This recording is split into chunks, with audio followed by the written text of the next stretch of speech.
The last point, 21st point. Live your life with love, appreciation, surrender and gratitude, and live in freedom as Jivan Mukta. These 4 words we need to understand. As your life energy moves upward, lower 3 chakras is all about bound soul, Jivatma, caught up into samsara. When your Anahat chakra opens, you start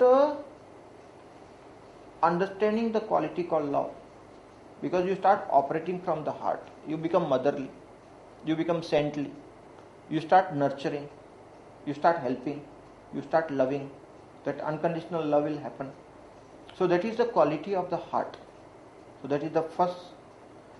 When your Vishuddha chakra opens, you will develop the appreciation for everything. Your communication power will improve.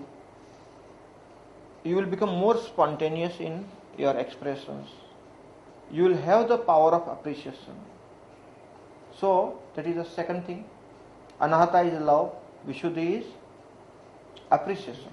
It is a necessary aspect of growing. When your third eye opens, you understand the things and the surrender happens.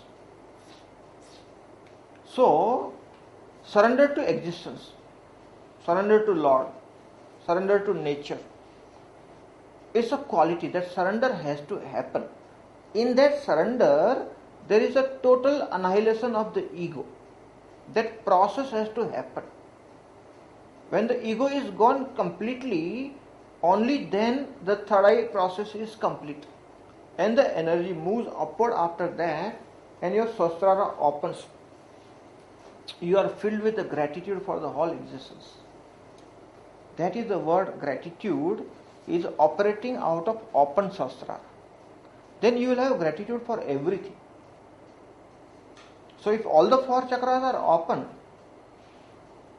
love, appreciation, surrender and gratitude is understood, and if these 4 chakra remains open, you keep operating your life out of love, appreciation, surrender and gratitude, and that is the way to live life. As long as the body is there, connection with the body is there, you will live life in this samsara as a Jivan Mukta. When the disconnection happens, you are gone forever. No need to come back. That is the end of the journey. Then you drop out from the circle of life and death. There is no coming back. There is no going. It's like gone forever. It's a total disappearance. It's a total dissolution. That's called nirvana. Kabir Das ji said, Bund Sagar mein samai. The drop disappears in the ocean and gone completely. The drop becomes the ocean becomes the drop. The drop and the ocean become one, and there is no separation.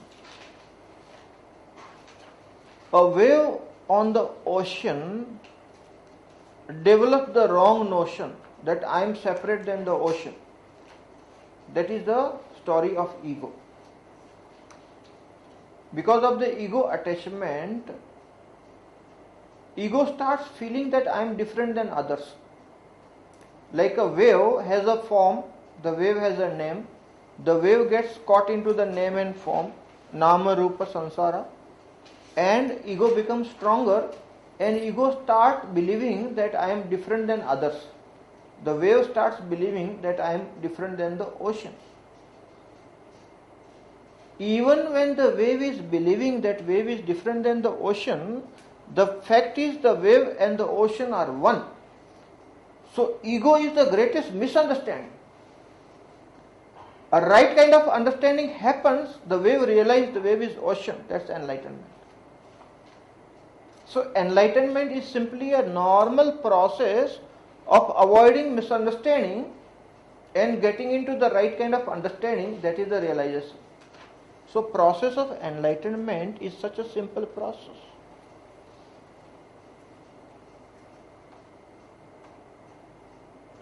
The fact is, the wave had always been the ocean. It had never been other way around. So Jivatma and Paramatma are the one.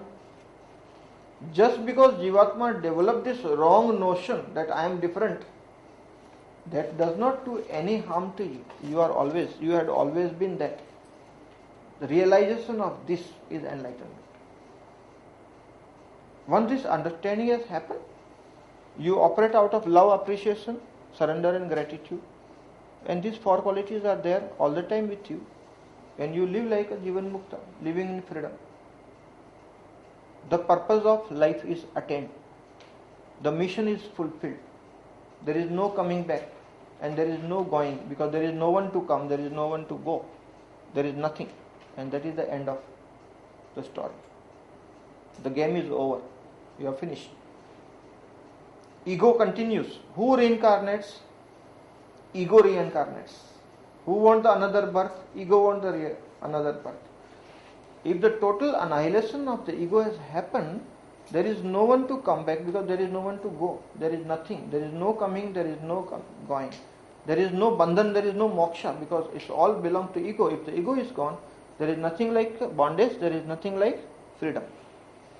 This understanding, if it is sustained, it's called enlightenment. That is the meaning of the word Kriya. The process of enlightenment is Kriya. This entire process is called Kriya. And that Kriya you have to do. The enlightenment has to happen. It is not just the intellectual understanding. It has to happen deep within you. The annihilation of the ego has to happen in reality. Only then it is called enlightenment state.